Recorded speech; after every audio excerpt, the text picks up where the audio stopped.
Welcome back to Single Tree Nation, guys. I'm your man, Charlie Eblin, and as always, we have our illustrious co-host, Mr. Derry Wells, with us today. What's up, everybody? That's going to be excellent B-Reel, by the way. That's, yeah. He finally caught it, like, just get that little... It's nice. It's nice. For all of our Rutherford County residents, and probably even in the outskirts for sure, today's show is going to be a good one.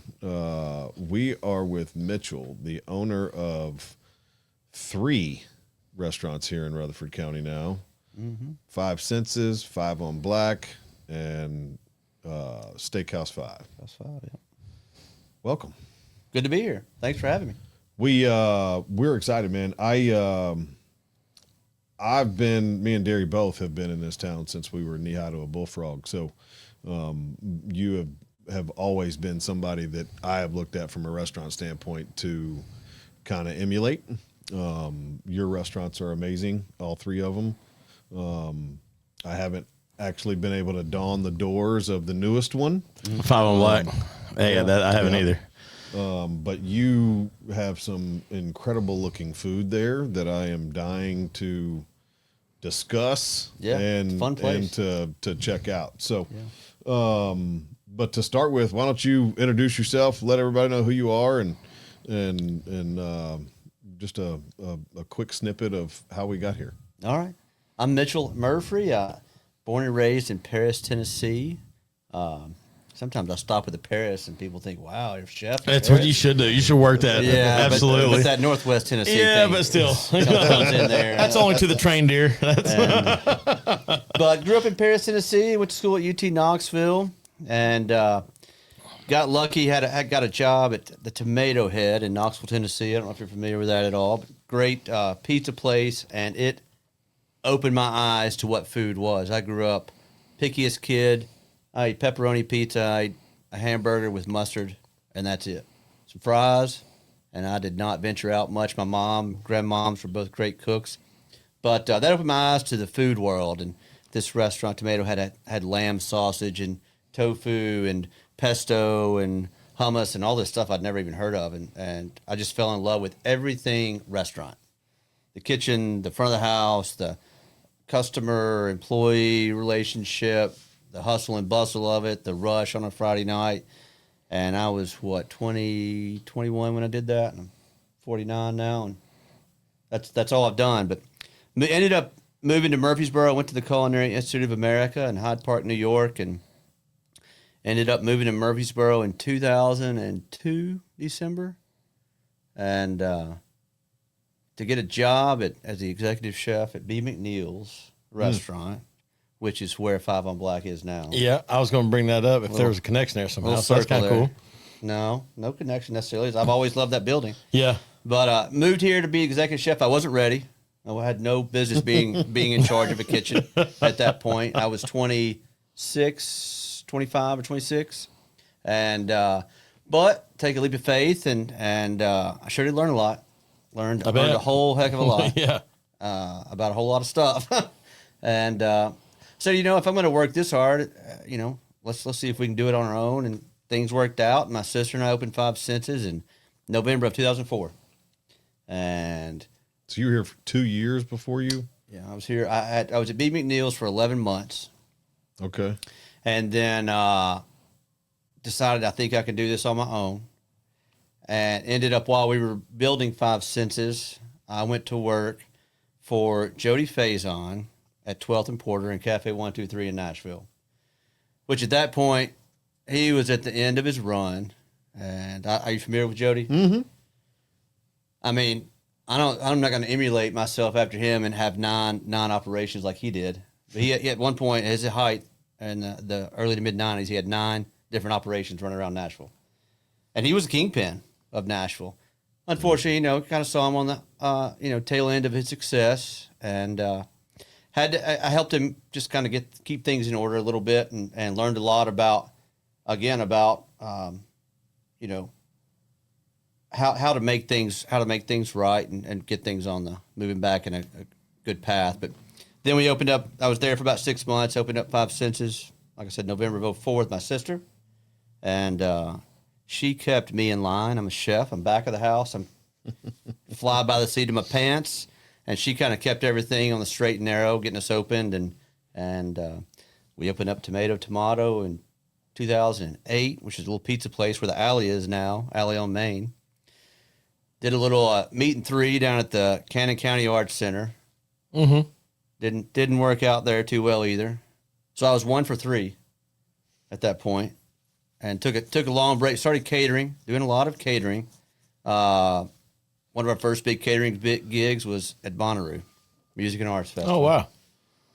Like for the artists, we did VIP. Okay. For the first year, and then we grew into at our 10th year, which was 2019, which was our last year. We were doing VIP and artist hospitality and any of the fancy fundraising things they did. We did a fundraiser for Bob Weir. We did a fundraiser for Niles Rodgers. Fundraiser for The Edge from U2. Oh, wow. We got to go hang out and, rub elbows with those folks down there, and that was a lot of fun. A lot of fun. Something totally different, off the wall. Nothing you'll ever do like that, another time. It was a lot of fun. We closed the restaurant down for a week and a half. Took the whole staff down there. We took about 80 people to work. Lord knows I couldn't keep up with them all night long. It's like, man, I just hope when I'm getting phone calls in the middle of the night. That's like the high school football coach on a travel game. Like, oh man, like we just. There's too many fun things for restaurant people to get into down here. Yeah. But for the most part, we were pretty safe. And 2019, we opened up Steakhouse 5. And then last year, August of 24, we opened up 5 on Black. And that's my first venture with a partner. Raul Espinoza and his wife Bree. Raul worked in Los Angeles during the pandemic, and he ended up getting a job in the kitchen and serving at Steakhouse 5, and came to me and said, "Hey man, I got an idea. I want to open a restaurant. I need a little help." And I said, "Let's see what we can do." Then we opened up 5 on Black, and him and his wife run it day to day. I just left from a meeting down there. I go down there and have a meeting once a week, and so it's a whole new venture. I'm trying to figure out, after doing this for nearly 30 years, I'm trying to figure out how to work smarter, not harder. I'm not good at that. Finally took it. Screw it. I'm just going to keep working harder. No, let's try to do something smart for once in this business, and it's been great. They're doing a great job. They're exceeding for somebody who's, as most restaurant chefs are, kind of a control freak, and I get that, and it's hard to let go. And so this is my first step in letting go, and luckily, it's with 2 people, Raul and his wife, who've been very successful in letting me do that. It's been a great experience so far. So I don't know what's next. Awesome. We'll figure it out. So go ahead. No, I was gonna say you got 5 Senses over in Georgetown, and then. What's the other one? The other one's what I always forget. Steakhouse 5 is over the Fountains. The downtown. And then 5 on Black's over off downtown. Now, we got a catering kitchen, right? I could have walked here. I looked it up today. I was like, where is this Ridgely Road at? Man, I might have to drive all the way across town to go to this thing. Like, Ridgely Road? It said 2 minutes walking from where I was at. I was like, nice. It was like awesome. Do that. So, yeah. So you went to school at UT. What'd you go to school for at UT? Food science and technology. Food science and technology. So you have wanted to be around food pretty much your whole life then? Yeah, my family had a country ham business back in the day, and that's what I was going to do, was kind of go back and go into the family business. I mean, since I was 12 years old, I was in the back there rolling hams up in paper and putting them in the bags and getting the salty cuts all over my hands, and that's what family business. That's what I wanted to do. I didn't know any different. And I was a junior at UT. My dad, mom called and said, we've sold our share of the business. I was like, well, what am I supposed to do now? Thanks for cluing me in on that. Yeah. So my first summer, where I didn't really have any path of what I was going to do in life, I got a job in a restaurant. So still food. Yep. And like I said, I just, day one, I fell in love with it.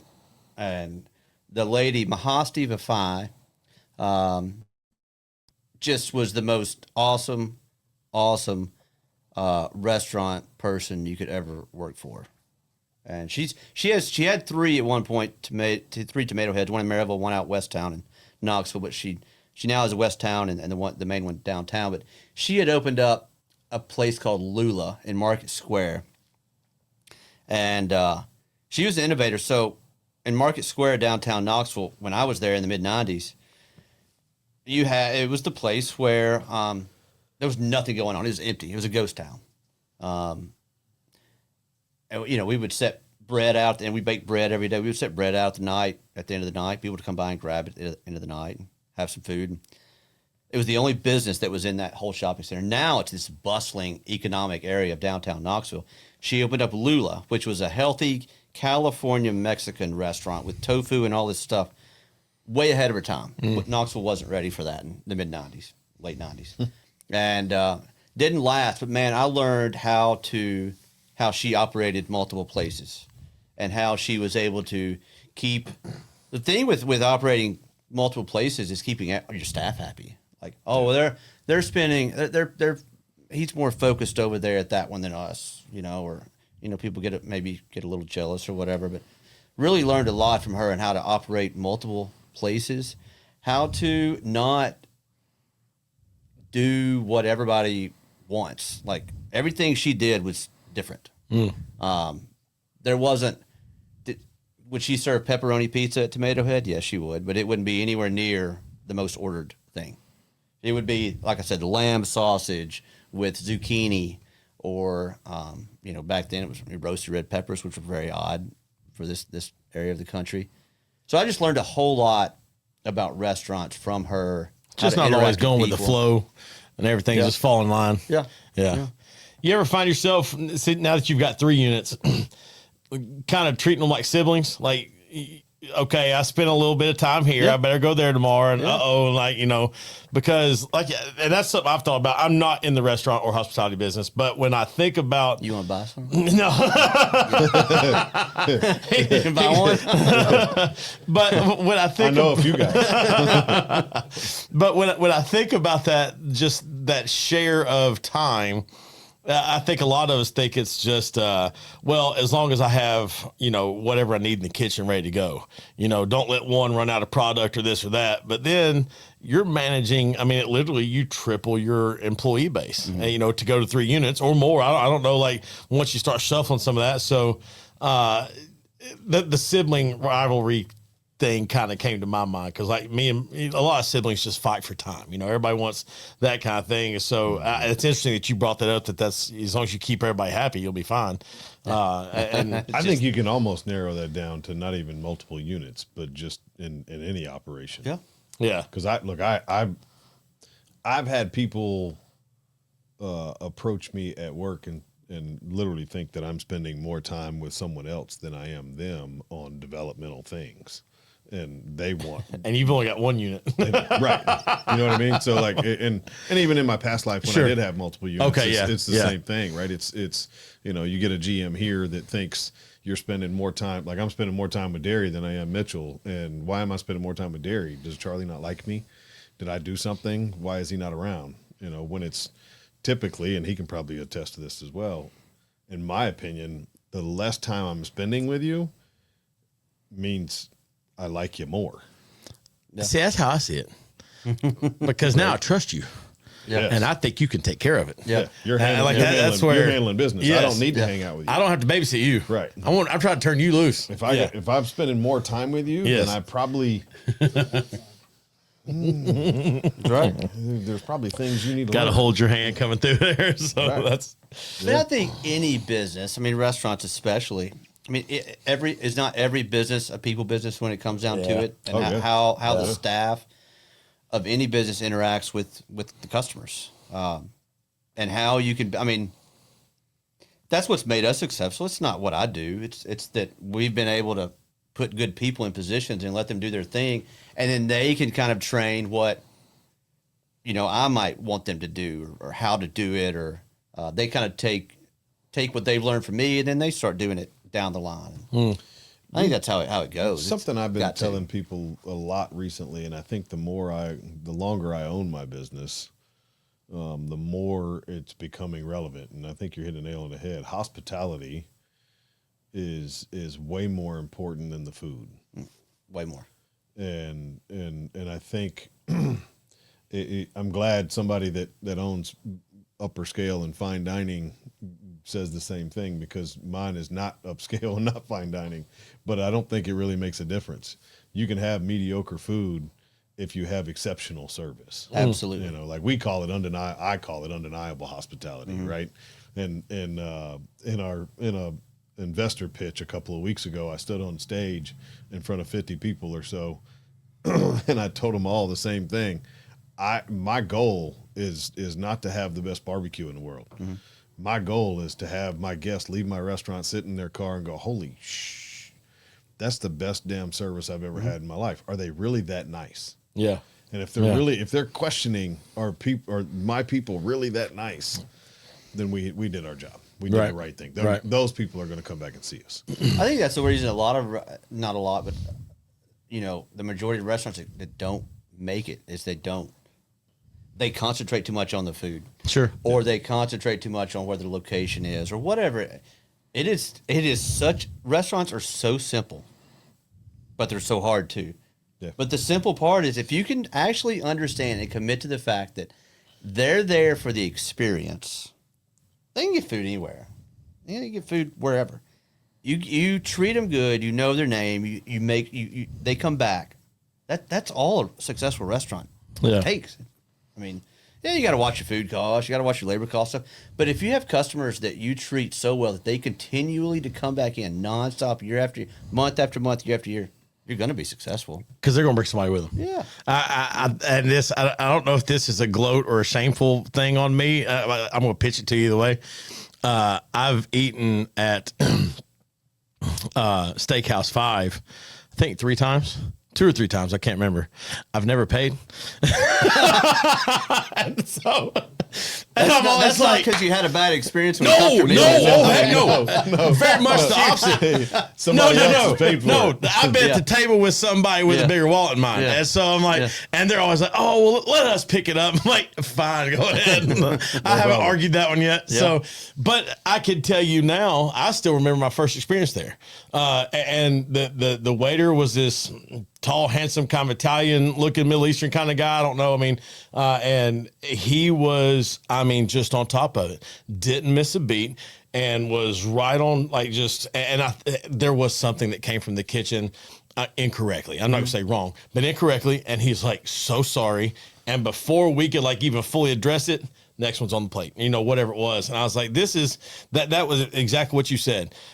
They knew exactly what they were doing that night. It had there was no shuffle, no wait. Oh, how we fix this? They were on it. So, and like I said, that was my first time, and I still remember it more than the other times. But I've never paid at your restaurant. Good for you. Let's take a quick break, and we'll talk about how you've made Mitchell money. Yes.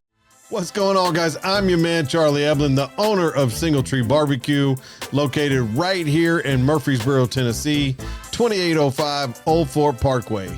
We're open Tuesday through Saturday from 11 until 8 p.m. and on Sundays from 11 to 3.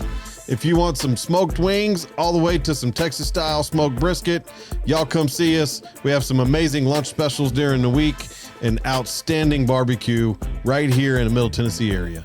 We can't wait to see you guys. All right, welcome back, guys. I'm your man, Charlie. We always have our illustrious co-host, Mr. Derry, with us still. Thanks for sticking around today, Derry. You expected me to leave early? I don't know. We took a little break. I didn't know if you wanted to, you stuck around. Thanks. I'll go next door. Come back 30 minutes. It is your season. I didn't know if you were doing something special. I thought we almost made it through an episode without a reference. We will never make it through an episode. For those of you who don't know, we hadn't brought it up in a while, but it is fall. Why do we need to visit this? This is Derry's season. He identifies as a fall and autumn individual. So we That was a season I was going to guess. yes, Yeah. I had a 1 in 4 shot. That's what I was going to guess. Oh man! Yes. All right, well, here we are. On that note, now I am Yes. leaving. So that's y'all enjoy the rest of this episode. that was about the best response I could have ever gotten from Golly. anyone. Outstanding. Thank you, Mitchell. I appreciate that. I was wait. Appreciate the support. Because I told him I've never awesome. paid his restaurant. That's what it was. That's what it was. He was like, "Oh, I'm gonna get that SOB. Yeah. We're gonna get him back." That's great. All right, so let's rewind just a smidge. You started Five Senses in 04, is that right? 04. Okay, so 2004, 21 years ago. We're youngins. We got our restaurant going. You're kicking butt. It was really that was the first fine dining restaurant in Rutherford County, right? Pretty much. Yeah. There were some nicer restaurants, but Do you count the Parthenon? That's kind of the yeah. older school, kind of I like. would, and but I would think that would be think- considered an upscale restaurant, especially at the time then. that's what I was going to say. sure. Put it in that era, Yeah. and that kind of thing, and Yeah. you know, and it is. But I definitely like, George did an amazing job. Of it. yeah. I think that's the one place that people would compare when we opened up Five Senses. That was That was Okay. the comparison. comparison Okay, to- there you go. Okay. There you That go. and oh man, oh my gosh, Jack Barricat had Milano's. He had Milano's out by the mall, Right. by the Home Depot over there, Right. And that was what a lot of people when we opened up considered to be the best place in town. Got Milano's. It. Yeah. Got it. Got it. Don't. We'll have to have a talk off air. Okay. So that's not. We got 2004. You got that running. Five on Black opened, or not Five on Black. Steakhouse 5 opened in 2019. Okay, so 15 years later. Mm-hmm. Now you said you had a couple of spots in between there. Yep. But there was about a 10-year spot in between there that you went with just staying with Five Senses, right? Mm-hmm. Take me back to the moment you woke up and go, you know what? I need a steakhouse. Well, there restaurants are. I was listening to one of your podcasts earlier today, and talked about how you don't. Anybody who gets in the restaurant business to be rich, is in the wrong business. Yes, sir. And I remember, so there's. I was in Nashville. One of the chefs I idolize in Nashville is Depaquette. Okay. I was going to say Zola, but it's Etch. She had Zola back before she, back in the late 90s, early 2000s. And Zola was this beacon of Nashville restaurants. I mean, really, before, when we opened up here, a year later, Watermark opened up in Nashville. And that's what set the Nashville restaurant scene off. Watermark was this glitzy place down in the Gulch, this new place. But before then, Nashville had no notoriety as far as restaurants. Right. So I loved Deb Paquette. And I remember I remember this, still see it to this day. She's back there, the owner of what I consider the best chef in Nashville, the best restaurant in Nashville. We took some people up there and ate one night, and she's back there on all fours in a kitchen half the size of this room's her kitchen, scrubbing the low boy out at the end of the night. And I'm like, man. She said, yeah, you know you don't get in this business to be wealthy one day. I was like, so what took me so long to opening up Steakhouse 5 after, two ventures that didn't work out. Yep. I didn't lose a ton of money. They weren't huge investments. 2011, 2012, there was many days where after had Five Senses open for 7 years now, it's part of the reason I was in this position because I had lost some money on the other places. But there were days I would check my bank account 5 times a day to make sure a check wasn't bouncing. I had a little bit of reserve over here if I needed to transfer some in. Yeah. So really 7-8 years into Five Senses, I was like, man, we're not going to make it now after 7-8 years. They say get through the first 3 or 4 years and you'll be all right. Right. That's what everybody. You make it 4 or 5 years, you're good. So No, that's not true at all in the restaurant business. And so it took me a while to get up some gusto to try to do something again. And I had to get some money back in the bank too. And then just something kind of clicked about 2013 or so, 2014. One of the main things is I just took a leap and had a really key employee. I said, look, I need you to do more. I'm going to pay you. I don't know how I'm going to pay you, but I need you to do more, and I'm going to pay you to do it. And it was the best thing that ever happened to me. She ended up being the general manager over the restaurant and catering. She has her own wedding event coordination business, or event coordination, not just weddings business now.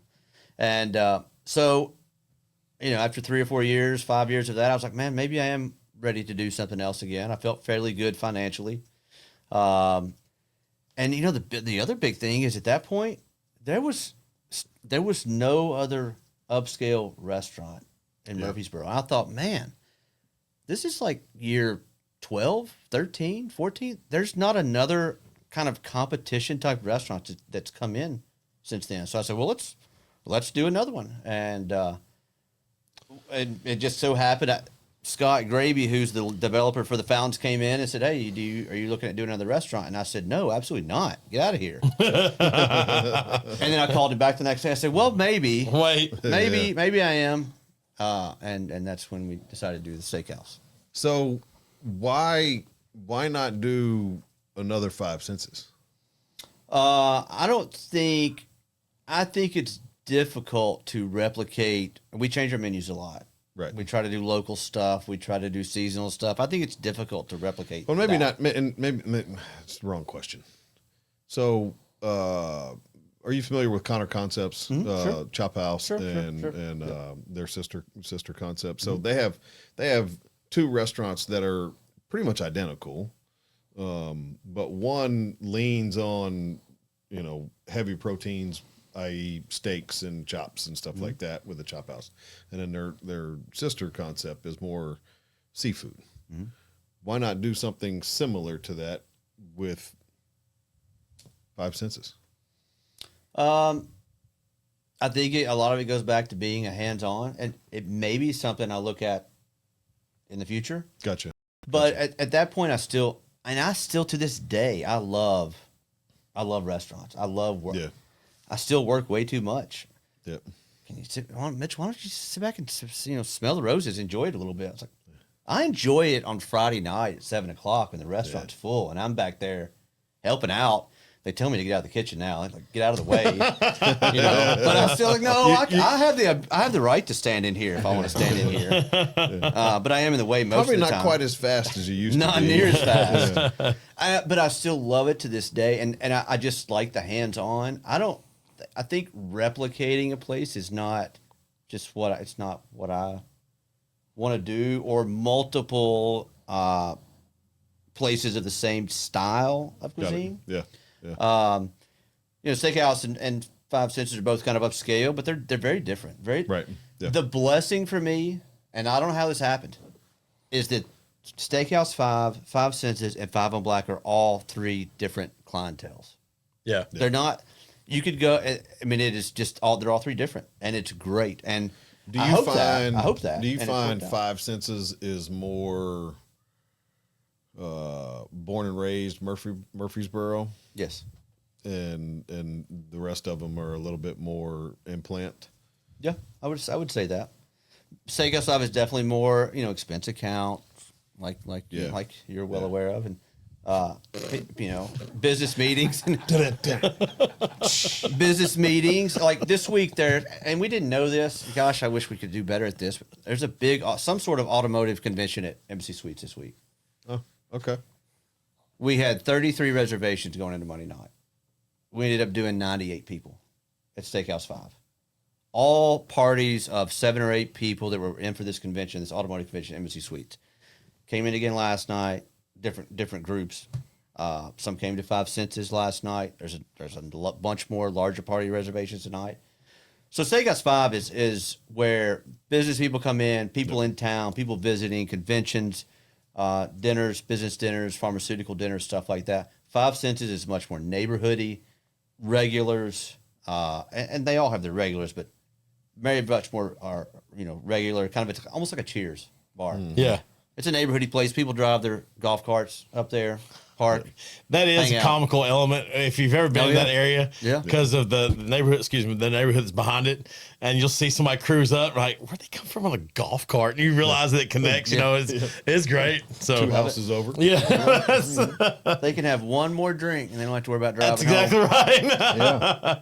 I've seen the golf cart crash out going over that bump, getting back in. I've seen the golf carts crash. I though. bet. Well, you got 2 or 3 different adult beverage places over there. So, I mean, I'm sure that you could make the rounds and have a good time. So being in restaurants for 25 plus years, 30 years, what would be one piece of advice that you would give someone just starting out, whether it's restaurant advice or business advice, but what is the one piece of advice you would give someone just starting out in business? Well, what the thing is to say, don't do it. don't dare open a restaurant. Don't. But I think people underestimate, if they want it to succeed, whatever business it is, the initial work of those first 3 or 4 or 5 years. And it's, like I said, people talk about restaurants. If you get past the first year, you're going to be all right. That is just not the case in any business, much less restaurants. Right. You have to commit everything you got for 5 years. Your family has to understand. yeah. Yeah. Thank the good Lord.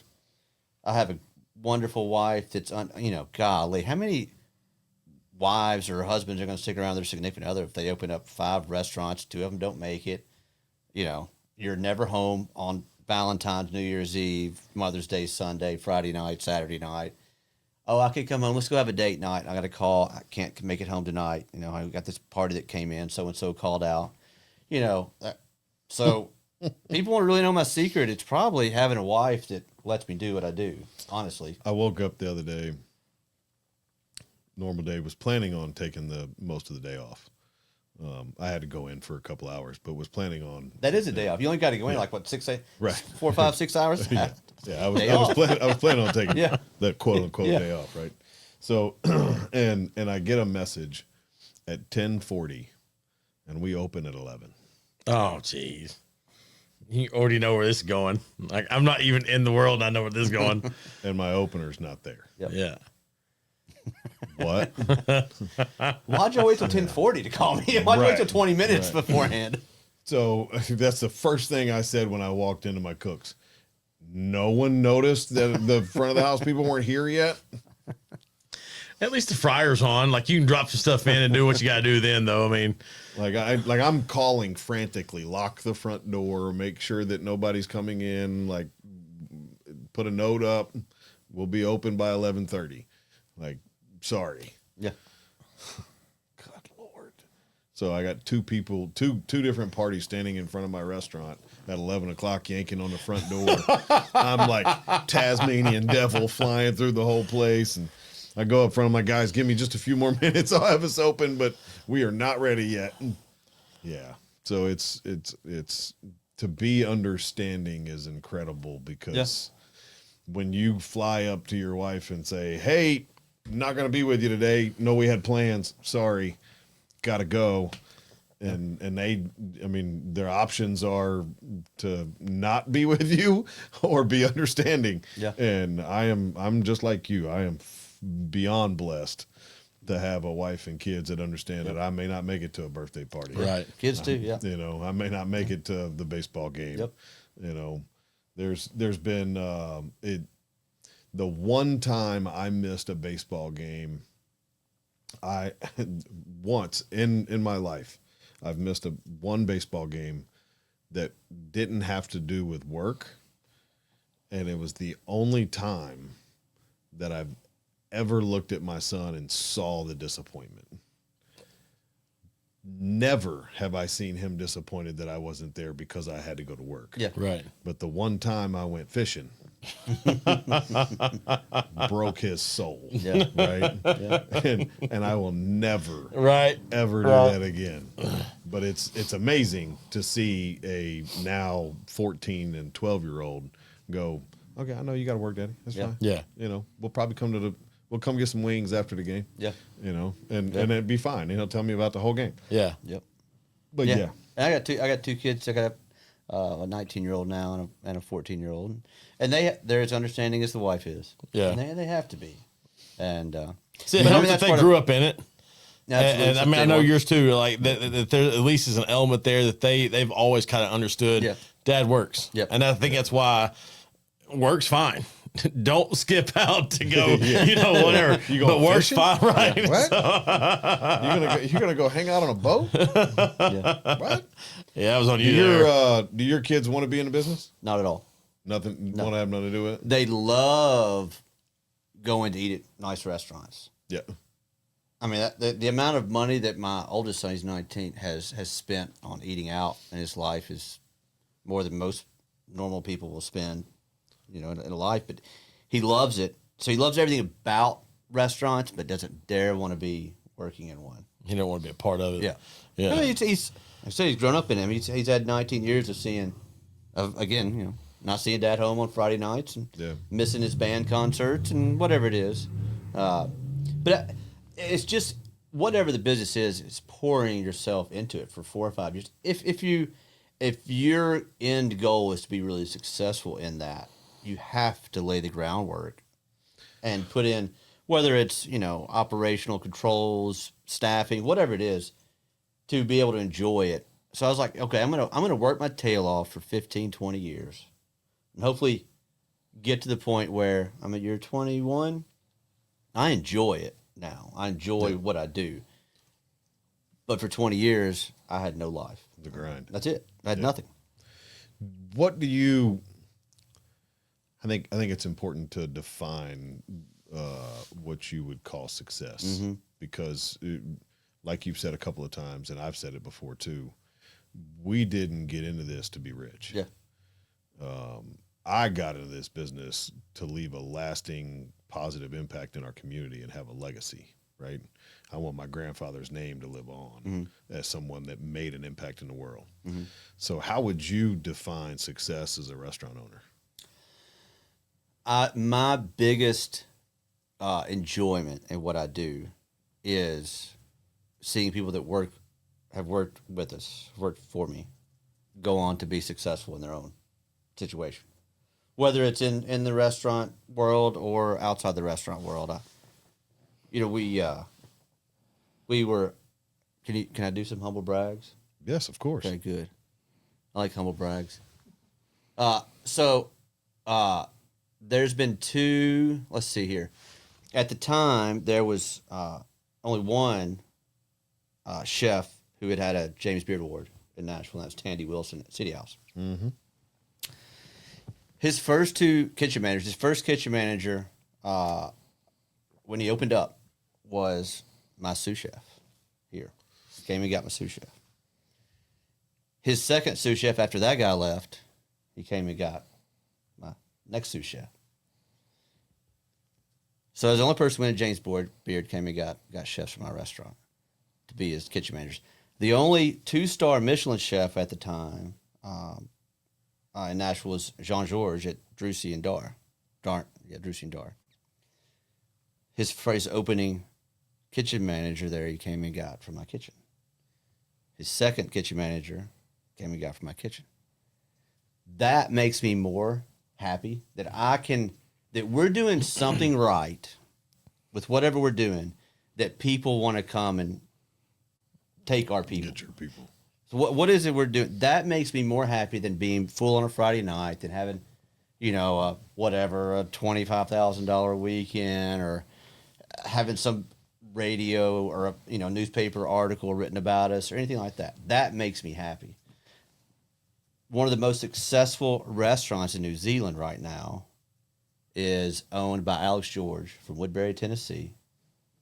Worked at my pizza place, worked with me 5 or 6 years.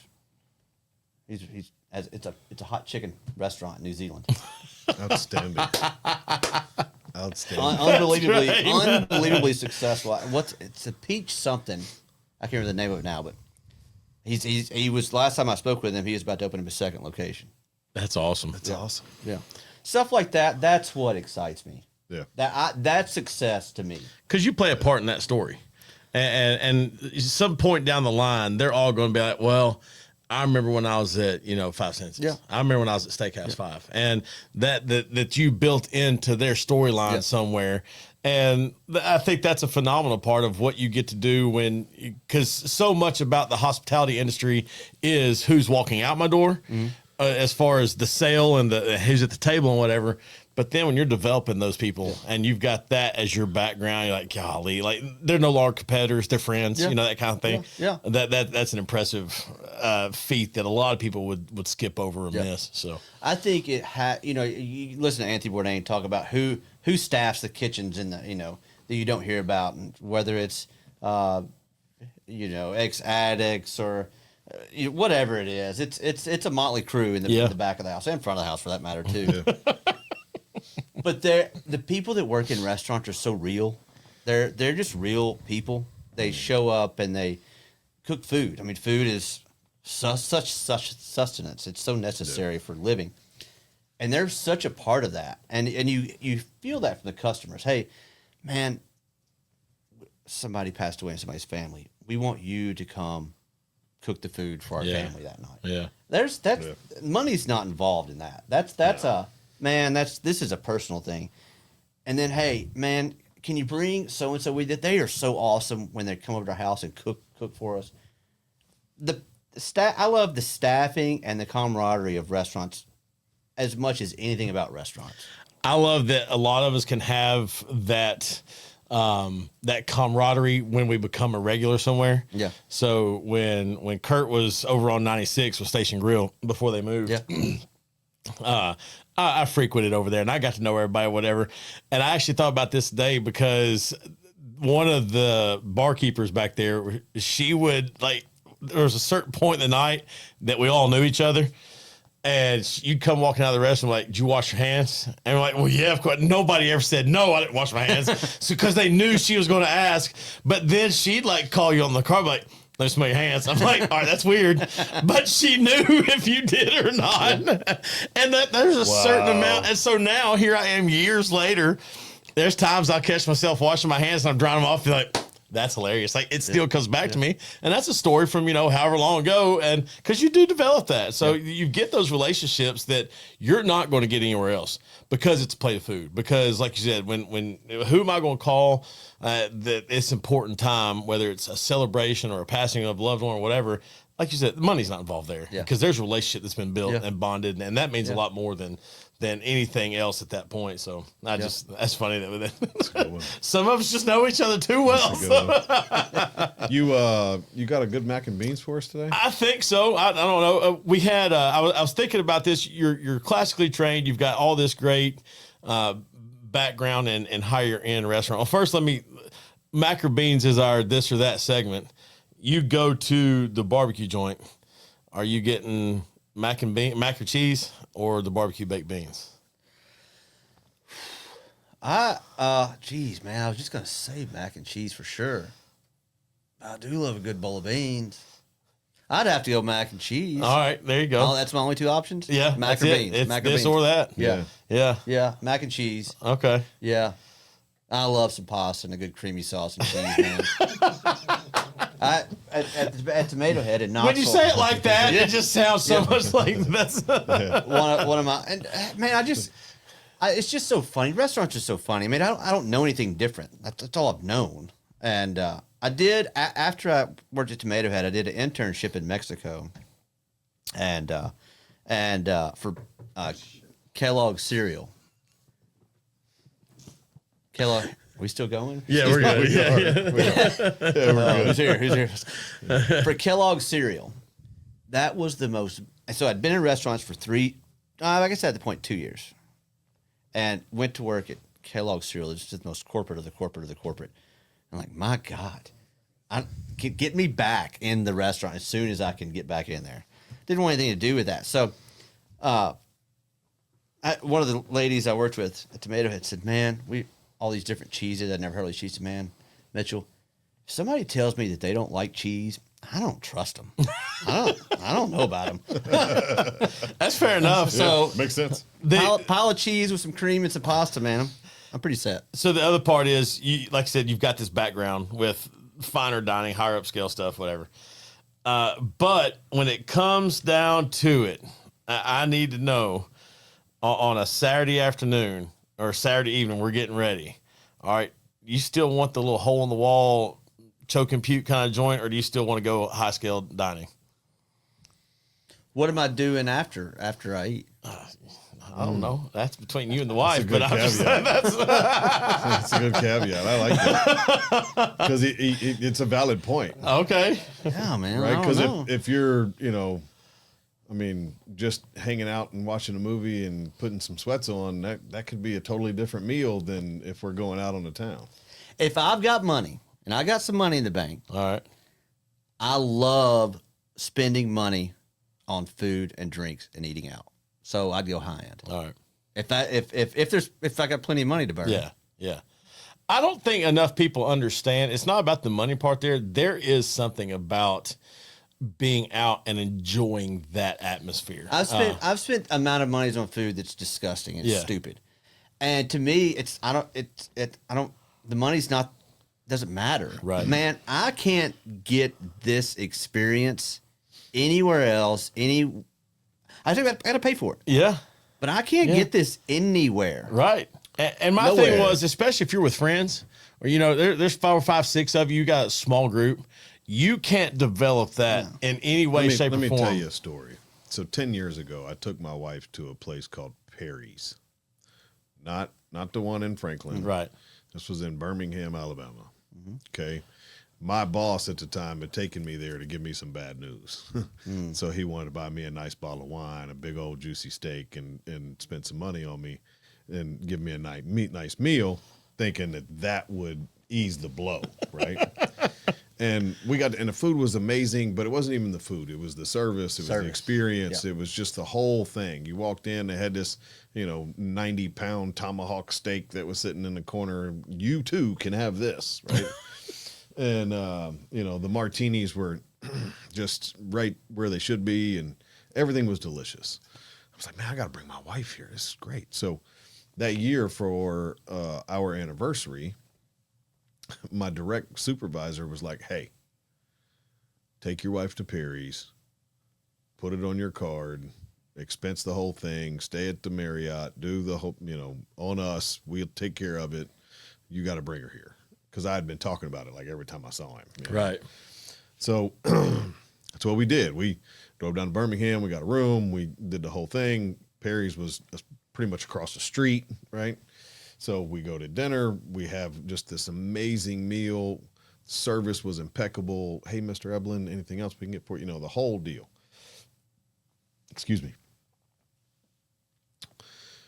Fast forward to the next year, we do the same thing. It's the exact same experience. It's wonderful.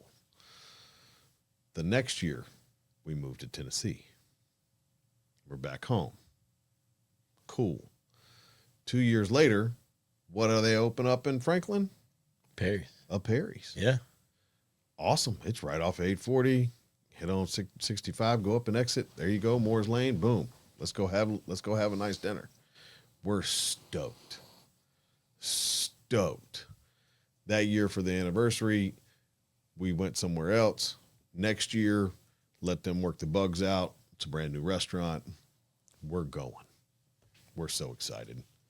We go in. They give us our table. The servers, hey, Mr. Eblin, Miss Eblin, understand you guys are celebrating the anniversary. Great. We order our dinner. They got a huge 36-ounce pork chop. My wife wanted a steak, so she got a steak. We got some tartare, the whole deal. None of it was right. Oh, jeez. And that server panicked. I mean, teetotal meltdown. And at that point, 1 mistake happened, 2 mistake happened, 3 mistake happened. Okay, now 4. Now there's nothing right. The whole dinner was awful. Food was probably just as good as it was in Birmingham. Sure. But from the moment that happened, experience, the yeah. experience changed, Yep. right? So now she doesn't want to go back there. But I guarantee you, if I call her right now and say, "Hey, pack your bags, we're going to Birmingham," Y'all going to Perry's in Birmingham, ain't you? she'd be like, "Done, let's go, let's make it happen," right? And it would have nothing to do with any of the dollars, Right. and everything to do. It would cost me more money to go to Birmingham Sure. than it would to do here, right? But it's all about the experience. It is. And that experience that we had there will never top anything that Perry's could ever do ever again. Was that regular there? And I mean, I wasn't spending a ton each night, but you couldn't but about the experience. When they saw me coming, they knew where I was going to sit if it was open. And before I'd sit down, there's a water and a napkin and a spoon. And it was every time. And I didn't even, and it just, and that you realize then you've kind of bonded with somebody, and then there's a story to be shared, and there's a this or that, and then you realize somebody's broken up with somebody, and now we're all sharing and it just, you all start connecting, all because of what initially was just a simple plate of food, or I just stopped in or whatever, and that's where life happens across when that table and you're breaking bread, and it's just a beautiful spot. So Look, I've always said that there's 3 reasons why you're dining in a restaurant. I'd love to see if you disagree with me or not, and please feel free to. Value, convenience, or relationship. I think those are the 3 reasons that people go to eat, right? The value and convenience is the only reason McDonald's is still in business. It is not a culinary delight. It is not. Right? Yeah. I've had cardboard with more flavor. Right? I mean, it just their black coffee's pretty good. I don't know. It's got a lot of flavor. It's just, just you don't know where the flavor's coming, what the delicious flavor's coming from. Yeah. Right. But and then you can go to some of these extremely high end restaurants, i.e., what we were just talking about, Right.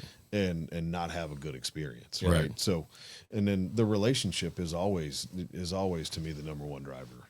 If you can know someone's name and make them feel special every time they walk in your doors, then they're always going to come back to you. 100%. They may not eat in your restaurant every single day, 100%. right? They may not be able to afford that. They may not want to. They may want to get some variety in life, Right. but they will be a regular guest of yours. So it's just my opinion. Maybe I'm right. Maybe I'm wrong. Who knows? Well, I haven't had the opportunity to go to 5 on Black yet. I'm looking forward to it. Like y'all's Instagram page there is perfect. I don't know who's run that. Well done. I have nothing to do with it. Okay, well, whoever is, they're killing doing it. They're doing a fantastic job. Because Yeah, I've never had a bad experience at either one of your other 2 places, especially the ones when I didn't have to pay. But at Steakhouse 5, but at 5 Senses, and it is a very different vibe. Do not go to one thinking it's the same as the other. right, So I do want to hit the public with that, but what y'all are doing there is good. And I'm not just pumping you full of sunshine. Like, it's a truly good experience, which now makes me want to go to 5 on Black. Yeah. And not to mention the fact that it looks like it's a whole different experience as well. And like I said, whoever's doing their social media page, With they're 5 crushing on that. Black, what did you create that menu with your partner?